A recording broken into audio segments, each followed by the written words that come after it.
O desejado de todas as nações. Capítulo 47. Nada vos será impossível. Este capítulo se baseia em Mateus capítulo 17, versos 9 a 21, Marcos capítulo 9, versos 9 a 29 e Lucas capítulo 9, versos 37 a 45. Toda a noite fora passada no monte, e ao nascer do sol, Jesus e os discípulos desceram para a planície. Absorvidos em seus pensamentos, os discípulos estavam silenciosos e possuídos de respeito. Nem mesmo Pedro tinha uma palavra a dizer. De boa vontade se teriam detido naquele santo lugar que fora tocado pela luz celestial e onde o Filho de Deus manifestara sua glória. Mas havia trabalho a fazer pelo povo que já andava por toda a parte à procura de Jesus. Um grande grupo se ajuntara ao pé do monte, ali conduzidos pelos discípulos que tinham ficado atrás, mas que sabiam para onde Jesus se retirara. Ao aproximar-se, o Salvador recomendou aos 3 companheiros que guardassem silêncio acerca do que tinham presenciado, dizendo: A ninguém conteis a visão, até que o Filho do Homem seja ressuscitado dos mortos. A revelação feita aos discípulos devia ser ponderada em seus corações, não ser publicada. Relatá-la às multidões apenas excitaria o ridículo ou ociosa admiração.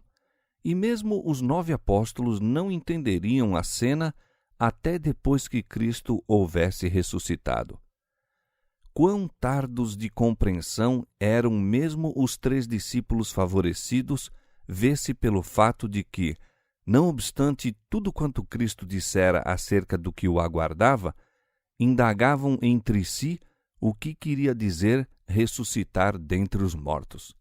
Todavia, não pediram explicações a Jesus. Suas palavras a respeito do futuro os tinha enchido de tristeza. Não procuraram nenhuma revelação posterior daquilo que de bom grado acreditariam nunca havia de acontecer. Ao avistar Jesus, o povo que se achava na planície correu-lhe ao encontro, saudando-o com expressões de reverência e alegria. Todavia, com sua rápida visão, percebeu que se achavam em grande perplexidade. Os discípulos pareciam perturbados. Acabara de verificar-se uma ocorrência que lhes causara cruel decepção e os humilhara também. Enquanto esperavam, ao pé do monte, chegara um pai trazendo-lhes o filho, a fim de ser libertado de um espírito mudo que o atormentava. Aos discípulos fora conferida autoridade sobre os espíritos imundos para os expulsar quando Jesus enviara os 12 a pregar pela Galiléia. Ao saírem fortes na fé, os maus espíritos lhes haviam obedecido à palavra. Agora, tinham ordenado em nome de Cristo que o espírito atormentador deixasse a vítima, mas o demônio simplesmente escarnecera deles por uma nova exibição de seu poder. Os discípulos, incapazes de compreender o motivo de sua derrota, sentiram estar se desonrando a si mesmos e ao Mestre. E havia entre a turba escribas que exploraram o melhor possível essa oportunidade para os humilhar. Aproximando-se dos discípulos, apertaram-nos com perguntas, tentando provar que eles e seu mestre eram enganadores. Ali estava, diziam triunfantemente os rabis, um mau espírito que nem os discípulos nem o próprio Cristo poderiam vencer. O povo inclina-se a tomar o partido dos escribas e um espírito de desprezo e desdém penetrou a multidão. De repente, porém, cessam as acusações. Avistaram Jesus e os 3 discípulos que se aproximavam e, numa rápida reviravolta de sentimentos, o povo se voltou para ir-lhes ao encontro. A noite de comunhão com a glória celestial deixara traços no semblante do Salvador e de seus companheiros.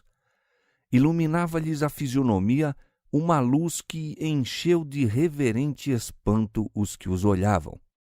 Os escribas recuaram atemorizados enquanto o povo saudava Jesus. Como se houvera presenciado tudo o que ocorrera, o Salvador chegou ao cenário do conflito e, fixando o olhar nos escribas, indagou: Que é que discutis com eles? Mas as vozes, tão ousadas e desafiadoras antes, emudeceram agora. Fizera-se silêncio em todo o grupo. Então, o aflito pai abriu caminho por entre o povo e, caindo aos pés de Jesus, desabafou a história de sua tribulação e desapontamento. Mestre, disse, trouxe-te o meu filho que tem um espírito mudo, e este, onde quer que o apanha, despedaça-o.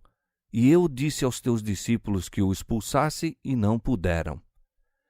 Jesus correu os olhos em torno, sobre a multidão tomada de espanto, os cavilosos escribas e os perplexos discípulos. Leu em cada coração a incredulidade, e em voz repassada de tristeza exclamou: Ó geração incrédula, até quando estarei convosco? Pediu então ao consternado pai: Traze-me cá o teu filho. O menino foi levado, e quando os olhos do Salvador pousaram sobre ele, o mau espírito lançou-o por terra em convulsões de agonia. Ali estava no chão a revolver-se e espumar, soltando guinchos que não pareciam humanos. Novamente se defrontaram no campo de batalha o príncipe da vida e o príncipe dos poderes das trevas, Cristo em cumprimento de sua missão de apregoar liberdade aos cativos, pôr em liberdade os oprimidos, Lucas 4,18, Satanás procurando segurar a vítima sob seu domínio. Anjos de luz e hostes de anjos maus, invisíveis, comprimiam-se para presenciar o conflito. Por um momento, Jesus permitiu ao mau espírito que ostentasse seu poder para que os espectadores pudessem compreender a libertação prestes a operar-se. A multidão olhava, sustendo a respiração, o Pai numa angústia de esperança e temor. Jesus perguntou: Quanto tempo há que lhe sucede isto? O pai contou a história de longos anos de sofrimento e depois, como se não pudesse mais suportar, exclamou: Se tu podes fazer alguma coisa, tem compaixão de nós e ajuda-nos. Se tu podes. Mesmo então o pai punha em dúvida o poder de Cristo. Jesus responde: Se tu podes crer, tudo é possível ao que crê. Não há falta de poder na parte de Cristo. A cura do filho depende da fé do pai. Com uma explosão de lágrimas, compreendendo a própria fraqueza, o pai lança-se sobre a misericórdia de Cristo com o brado: Eu creio, Senhor. Ajuda a minha incredulidade. Jesus volta-se para o sofredor e diz: Espírito mudo e surdo, eu te ordeno, sai dele e não entres mais nele. Ouve-se um grito, há uma angustiosa luta. O demônio, ao sair, parece a ponto de arrebatar a vida à sua vítima. Então o rapaz fica imóvel e aparentemente sem vida. A multidão murmura: Está morto. Mas Jesus o toma pela mão e, erguendo-o, apresenta ao Pai, perfeitamente são de espírito e de corpo. Pai e filho louvam o nome de seu libertador. A multidão pasma da majestade de Deus, ao passo que os escribas, derrotados e humilhados, afastam-se de mau humor. Se tu podes fazer alguma coisa, tem compaixão de nós e ajuda-nos. Quanta alma oprimida pelo pecado tem repetido esta súplica? E a todos responde o compassivo Salvador: Se tu podes crer, tudo é possível ao que crê. É a fé que nos liga ao céu e nos traz força para resistir aos poderes das trevas. Deus providenciou, em Cristo, meios para vencer todo pecaminoso traço de caráter e resistir a toda tentação, por mais forte que seja. mas muitos sentem que lhes falta a fé e assim permanecem afastados de Cristo. Que essas almas, em sua impotente indignidade, se lancem sobre a misericórdia de seu compassivo Salvador. Não olheis para vós mesmos, mas para Cristo. Aquele que curava os doentes e expulsava os demônios, quando andava entre os homens, é ainda hoje o mesmo poderoso Redentor. A fé vem pela palavra de Deus. Apegai-vos, pois, à sua promessa. O que vem a mim, de maneira nenhuma o lançarei fora. João 6,37. Lançai-vos a seus pés com o clamor: Eu creio, Senhor. Ajuda a minha incredulidade. Não podeis perecer nunca enquanto assim fizerdes. Nunca. Dentro de um breve lapso de tempo, contemplaram os favorecidos discípulos o extremo da glória e da humilhação. Viram a humanidade como transfigurada à imagem de Deus e como rebaixada à semelhança de Satanás. Da montanha onde conversou com os mensageiros celestiais e foi proclamado Filho de Deus pela voz saída da radiante glória, viram Jesus descer para enfrentar aquele tão desolador e revoltante espetáculo, o jovem lunático, com a fisionomia contorcida, rangendo os dentes e em espasmos de agonia que poder algum humano podia aliviar. E esse poderoso Redentor, que havia poucas horas apenas se achava glorificado perante os maravilhados discípulos, desce para erguer a vítima de Satanás do pó em que se contorce e, em saúde de espírito e de corpo, o restitui a seu Pai e a seu lar. Era uma lição objetiva da redenção, o divino descendo da glória do Pai para salvar o perdido. Representava também a missão dos discípulos, não somente do cimo da montanha com Jesus.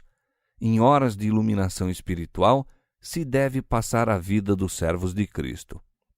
Há para eles trabalho a fazer na planície. Almas a quem Satanás tem escravizado estão à espera da palavra de fé e oração que os tornará livres. Os 9 discípulos estavam ainda ponderando no duro fracasso que lhes sobreviera e, ao verem-se mais uma vez a sós com Jesus, perguntaram: Por que não pudemos nós expulsá-lo? Jesus lhes respondeu: Por causa de vossa pouca fé, porque em verdade vos digo que se tiverdes fé como um grão de mostarda, direis a este monte: passa daqui para acolá, e há de passar, e nada vos será impossível. Mas esta casta de demônios não se expulsa senão pela oração e pelo jejum. Sua incredulidade, que lhes vedava ter mais profunda simpatia para com Cristo, e a desatenção com que olhavam a sagrada obra a eles confiada, tinham causado o fracasso no conflito com os poderes das trevas.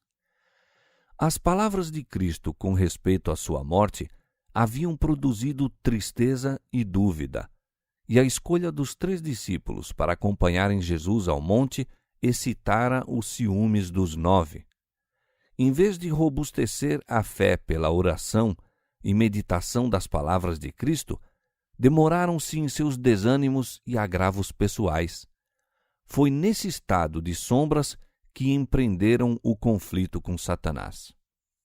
Para serem bem-sucedidos num combate assim, precisavam pôr mãos à obra com espírito diverso.